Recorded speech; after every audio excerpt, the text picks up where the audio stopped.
আসসালামু আলাইকুম সুপ্রিয় শিক্ষার্থীরা, আমরা এই ভিডিওটিতে তোমাদের এসএসসি ফিজিক্সের গতি অধ্যায়ের ময়মনসিংহ বোর্ড 2021-এ আসা একটা সৃজনশীল সলভ করব। একটু লক্ষ্য করো, উদ্দীপকটা একটু পড়ে নেই। উদ্দীপক বলা হচ্ছে যে 200 গ্রাম ভরের একটি ক্রিকেট বলকে 40 মিটার পার সেকেন্ড বেগে খাড়া উপরের দিকে নিক্ষেপ করা হলো। ঠিক ওই মুহূর্তে 2 কেজি ভরের অপর একটি বস্তু, যে বস্তুটার ভর হচ্ছে 2 কেজি ভরের অপর একটি বস্তুকে 150 মিটার উঁচু স্থান থেকে ফেলে দেওয়া হলো একই সময়ে। ঠিক আছে, গ নম্বর বলছে ক্রিকেট বলটির বিচরণ কাল নির্ণয় করো। ক্রিকেট বলটির বিচরণ কাল মানে যতটুকু সময় ধরে ওই ক্রিকেট বলটা শূন্যে থাকবে, অর্থাৎ আমি নিক্ষেপ করলাম মাটি থেকে। একটু খেয়াল করো, মনে করো এটা ছিল ক্রিকেট বল, এটাকে তুমি কি করলা, নিক্ষেপ করলা। তাহলে প্রথমে উঠবে, উপরের দিকে উঠবে। ওঠার পর কি হবে বলো তো? সর্বোচ্চ উচ্চতায় উঠে তার বেগটা শূন্য হয়ে যাবে। শূন্য হওয়ার পর আবার কি হবে? সে আবার নিচের দিকে পড়বে, তাই না? এই যে নিচের দিকে আবার পড়বে, এটাই তো হবে। কোনো বস্তুকে যদি আমি নিক্ষেপ করি তাহলে সে সর্বোচ্চ উচ্চতায় উঠে থেমে যায়, শূন্য হয়ে যায় বেগটা, এবং সেখান থেকে আবার নিচের দিকে পড়া শুরু করে। আচ্ছা, এখন বিচরণ কাল বলতে বোঝাচ্ছে এই যে তুমি ভূমি থেকে তাকে নিক্ষেপ করলা, তাহলে যখন থেকে নিক্ষেপ করছো, যখন একটু ভূমি থেকে উপরে উঠছে, সে এই উপরে উঠে কিছুক্ষণ উপরে ছিল, আবার সেখান থেকে নিচের দিকে নামছে। তাহলে দেখো উপরের দিকে যে হারে ত্বরণ, কি উপরের দিকে কোন ত্বরণ কাজ করতেছে? অভিকর্ষ ত্বরণ কাজ করতেছে। আবার বস্তুটা যখন নিচের দিকে নামতেছে তখনও অভিকর্ষ ত্বরণ কাজ করতেছে। তো উপরের দিকে কি হচ্ছে? দেখো এখানে বেগটা অনেক বেশি, ধীরে ধীরে কি হচ্ছে? কমে কমে শূন্য হয়ে যাচ্ছে।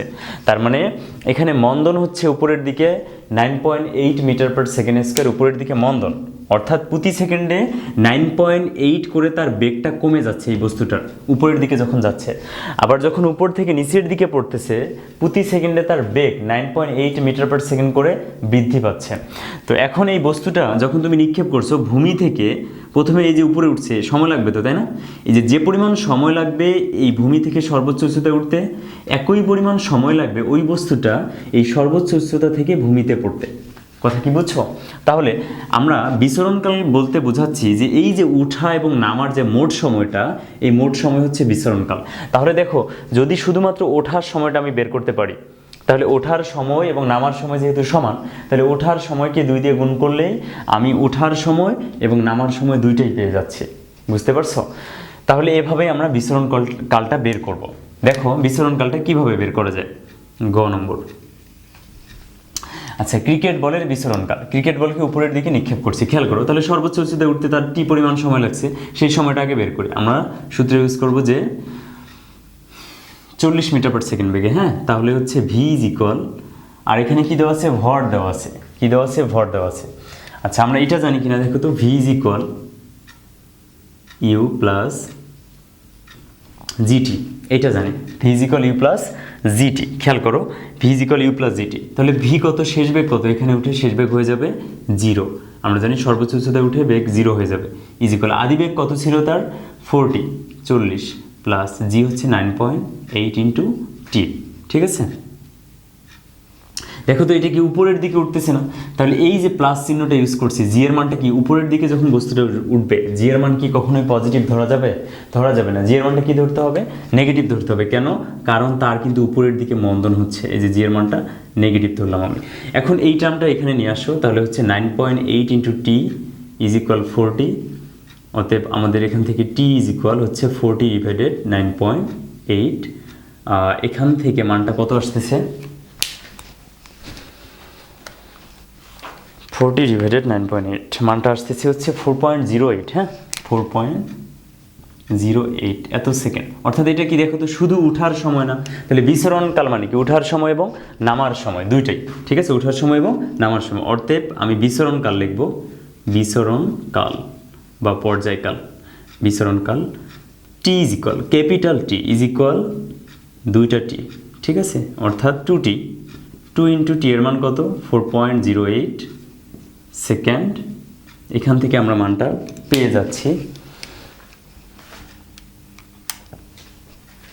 8.163 সেকেন্ড। ঠিক আছে, তাহলে এটা হচ্ছে কি বলতো? বিচরণকাল, এবং এটা হচ্ছে তোমাদের অ্যান্সার। তাহলে গ নম্বর আমরা বের করে ফেললাম যে ক্রিকেট বলটির বিচরণ কাল হচ্ছে 8.163 সেকেন্ড, অর্থাৎ ক্রিকেট বলটি শূন্যে 8.1 সেকেন্ড সময় ধরে অবস্থান করবে। এখন দেখো বলছে ভূপৃষ্ঠ হতে কত উচ্চতায় বস্তুদ্বয় পরস্পর মিলিত হবে। ভূপৃষ্ঠ হতে কত উচ্চতায় বস্তুদ্বয় পরস্পর মিলিত হবে, এটা করার সময় আমরা যেটা করব, এখন গ নম্বরটা যেহেতু বুঝছো আমি এটা মুছে দিচ্ছি, খেয়াল করো। তাহলে এখানে দুটা বস্তু আছে, একটা বস্তু কি করা হচ্ছে, ক্রিকেট বল একটা, ঠিক আছে, সেটা উপর থেকে ক্রিকেট বলকে নিচ থেকে উপরে নিক্ষেপ করা হচ্ছে। আরেকটা বস্তু দেখো 2 কেজি ভরের একটা বস্তুকে কি করা হচ্ছে, 150 মিটার উঁচু থেকে ফেলে দেওয়া হচ্ছে। খেয়াল করো, হ্যাঁ, ধরে নেই এই উচ্চতাটা হচ্ছে কত, 150 মিটার। এই পুরো উচ্চতাটা কত, এখান থেকে এই উচ্চতাটা হচ্ছে 150 মিটার, ঠিক আছে, পুরোটা 150 মিটার। তাহলে এটার ভর দেওয়া আছে কত কেজি বলো তো, 2 কেজি। এটার ভর দেওয়া আছে 2 কেজি। 2 কেজি ভরের বস্তু উপর থেকে ফেলে দিছি, তাহলে তার আদিবেগ কত, স্থির অবস্থান থেকে ফেলে দিছি, তাহলে আদিবেগ হচ্ছে 0 metre per second. 0 metre per second, এটা উপর থেকে নিচে পড়তেছে। এবং আরেকটা ক্রিকেট বলটাকে আমি এইখানে আঁকলাম, ঠিক আছে, তুমি চাইলে এখানেও আঁকতে পারো, ঠিক আছে, এখানেও আঁকতে পারো, সাইডেও আঁকতে পারো, কোনো সমস্যা নেই। তাহলে ক্রিকেট বলটাকে নিচ থেকে উপরের দিকে নিক্ষেপ করতেছি না আমি, তাহলে এই বলটা কি হতেছে, নিচ থেকে উপরের দিকে উঠতেছে, ঠিক আছে, নিচ থেকে উপরের দিকে উঠতেছে। এখন কত দূর উঠবে, কোথা থেকে নামবে, এগুলো আমি জানি না, শুধু এইটুকু জানি ক্রিকেট বলটা নিচ থেকে উপরের দিকে উঠবে। এবং এই ক্রিকেট বলের কিন্তু ভর দেওয়া ছিল কত গ্রাম, 200 গ্রাম। তাহলে 200কে 1000 দ্বারা যদি আমি ভাগ করি তাহলে কেজিতে কনভার্ট হয়ে যাবে 0.2 কেজি। এবং এটার কিন্তু এখানে বেগ ছিল, সেটা কত, 40 metre per second, 40 metre per second বেগ ছিল, ঠিক আছে। তাহলে ক্রিকেট বলটা উপরের দিকে উঠতেছে আর এই বস্তুটা নিচের দিকে নামতেছে। এখন আমাকে বলছে যে ভূপৃষ্ঠ হতে কত উচ্চতায় বস্তুদ্বয় পরস্পর মিলিত হবে। মিলিত হওয়া মানে মনে করো এইটা নেমে আসবে, নেমে এসে এখানে আসলো, এটা জাস্ট তোমরা খেয়াল করো একটু, এই বস্তুটা এখানে নেমে আসলো এবং এই বলটা তো উপরের দিকে উঠতেছে, এটা মনে করো এখান থেকে এখানে উঠলো, খেয়াল করিও। এখন বলো তো বস্তু দুটো কি একই উচ্চতায় আছে না ভূমি থেকে, এটাকেই বোঝাচ্ছে যে মিলিত হওয়া। মিলিত হওয়া মানে ভূপৃষ্ঠ হতে একই উচ্চতায় অবস্থান করা। তাহলে আমি ধরে নিলাম, খেয়াল করো, আমি ধরে নিলাম ভূপৃষ্ঠ হতে তারা x উচ্চতায় মিলিত হবে। কত উচ্চতায়, x উচ্চতায় মিলিত হবে। এখন তুমি ফুল ডিস্টেন্সটা জানো কত, 150। এটা যদি x হয় তাহলে এইটুক কত হবে বলো তো, এইটুক হবে 150 মাইনাস এক্স, এটুক হবে কত, 150 মাইনাস এক্স মিটার। আচ্ছা, এটুক পেয়ে গেলাম আমি। এখন আমি কি করব দেখো, এখন আমি যেটা করব, দুইটা ইকুয়েশন বিল্ড করব, একটা হচ্ছে পড়ন্ত বস্তুর ক্ষেত্রে আর একটা নিক্ষিপ্ত বস্তুর ক্ষেত্রে। তাহলে আমি প্রথমে কি নেব বলো, যে কোনো একটা নিয়ে কাজ করা যাবে। আমি প্রথমে নিলাম পড়ন্ত বস্তু, তাহলে পড়ন্ত বস্তুর ক্ষেত্রে, ঠিক আছে, পড়ন্ত বস্তু। এখন পড়ন্ত বস্তুর ক্ষেত্রে উপর থেকে নিচে পড়তেছে, এইটুকু পরিমাণ কি হয়েছে, তার সরণ হয়েছে। দেখো খেয়াল করো, তাহলে পড়ন্ত বস্তুর ক্ষেত্রে সূত্র কি জানি আমরা, H is equal UT plus half G T square, ঠিক আছে। খেয়াল করিও, একই সাথে যদি নিক্ষেপ করা শুরু করি, দেখো এটা নিক্ষেপ করছি যে সময়, এটাও ছেড়ে দিছি একই সময়, তাহলে এর যখন সময় গণনা শুরু হয়েছে, এটা যখন পড়া শুরু করছি, এরও সময় গণনা শুরু হয়েছে, একই সাথে তো করছি, তাহলে সময় গণনা একই সাথে শুরু হয়েছে। এবং যখন তারা মিলিত হয়েছে তখন তো এরকম না যে একজন আগে গিয়েছে তারপরে আরেকজন তারপরে মিলিত হলো, না, এটা তো না, তারা একই সাথে মিলিত হয়েছে না, দেখো তো একই সাথে মিলিত হয়েছে। তাহলে তারা যখন মিলিত হয়েছে তখন টাইমটা গণনা করা বন্ধ করা হয়েছে, তাহলে দুইজনেরই টাইম গণনা তখন বন্ধ হয়েছে, শুরুও একসাথে শেষও একসাথে, অর্থাৎ দুজনেরই সময় কি বলতো, কমন, মানে সমান, ঠিক আছে। তাহলে H is equal UT plus half G T square হচ্ছে পড়ন্ত বস্তুর ক্ষেত্রে। আদিবেগ কত, 0, তাহলে এই টার্মটা কি থাকতেছে না, থাকতেছে না, কি থাকে, শুধুমাত্র হাফ ইন্টু জি into T square, half G T square থাকে, এটা কি এইচ। এখন এইচ মানে কি বলতো, 150 মাইনাস এক্স না, 150 মাইনাস এক্স পড়ন্ত বস্তুর ক্ষেত্রে উচ্চতা। কথা কি বুঝছো, এটাকে আমরা 1 নং সমীকরণ ধরবো। এখন আমরা যেটা করব, নিক্ষিপ্ত বস্তুর ক্ষেত্রে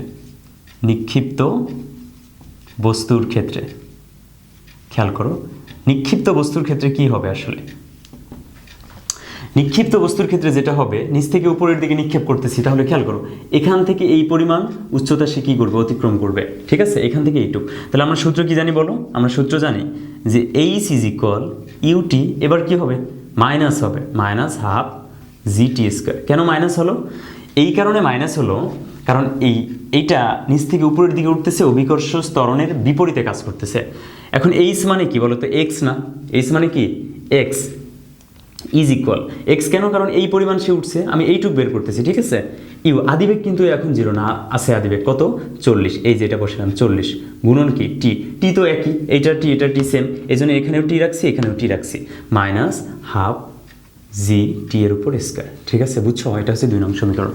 এখন আমি যেটা করব 1 এবং 2 নং সমীকরণ যোগ করব, 1 যোগ 2 হতে। কেন যোগ করতেছি স্যার, এই জন্য যোগ করতেছি, এই যে দেখো এই টার্মটা মাইনাস এই টার্মটা প্লাস, কাটাকাটি চলে গেলে এখান থেকে এই যে দেখো টি আছে এটা, তাই না, এখান থেকে কি আছে এক্স আছে, তাহলে আমি যে কোনো একটা মান কি পাবো, টি এর মানটা পেয়ে যাবো এখান থেকে, বুঝছো, এই জন্য আমি যোগ করতেছি এটা আর এটা। খেয়াল করো এখন এর বাম পক্ষে কি আছে 150 মাইনাস এক্স, 150 মাইনাস এক্স, আর এর বাম পক্ষে আছে হচ্ছে এক্স, তাহলে যোগ করছি যেহেতু প্লাস এক্স ইজ ইকুয়াল, এর বাম পক্ষে ডান পক্ষে আছে হচ্ছে হাফ জিটি স্কয়ার প্লাস প্লাসের হাফ জিটি স্কয়ার, আর এর ডান পক্ষে কি আছে প্লাস 40টি মাইনাস হাফ জিটি স্কয়ার। কথা কি বুঝছো, 1 এবং 2 নং সমীকরণ আমি কি করলাম যোগ করলাম। তাহলে থাকে কি কি দেখো তো, এগুলো কাটা যায় না, থাকে কি এই পাশে 150 আর এদিকে থাকে কি 40টি, তাহলে টি সমান কত হয় বলো, টি সমান হচ্ছে 150/40, বা এখান থেকে মানটা আসতেছে তোমার, এখান থেকে মানটা আসতেছে 3.75 কি বলতো সেকেন্ড, অর্থাৎ এই বস্তুদ্বয় 3.75 সেকেন্ড পর পরস্পর মিলিত হবে, ঠিক আছে। 3.75 সেকেন্ড পর কী হবে পরস্পর মিলিত হবে, কারণ এই টি এর যে মানটা বের করলাম 3.75, এই সময়ে এই বস্তুটা এখানে আসছে, এই বস্তুটা এখানে উঠছে, কথা বুঝছো। এখন টি এর মান যে কোনো একটা সমীকরণে বসালে আমি এক্স এর মান পাবো, ধরো 2 নং সমীকরণে বসাই, টি এর মান কয় নঙ্গে বসাবো বলো, 2 এ বসাই, কারণ ভূমি হতে কত উচ্চতায় বস্তুটা মিলিত হয়েছে বস্তুদ্বয় সেটা আমার বের করা লাগবে, সেটা হচ্ছে এক্স এর মান। তাহলে যদি মান বসাও তাহলে এক্স সমান কি আসে বলো, এক্স সমান 40 ইন্টু টি, টি এর মান তো পেয়ে গেছি 3.75 মাইনাস হাফ ইন্টু জি এর মান 9.8 ইন্টু টি স্কোয়ার মানে হচ্ছে 3.75 তার উপর স্কোয়ার।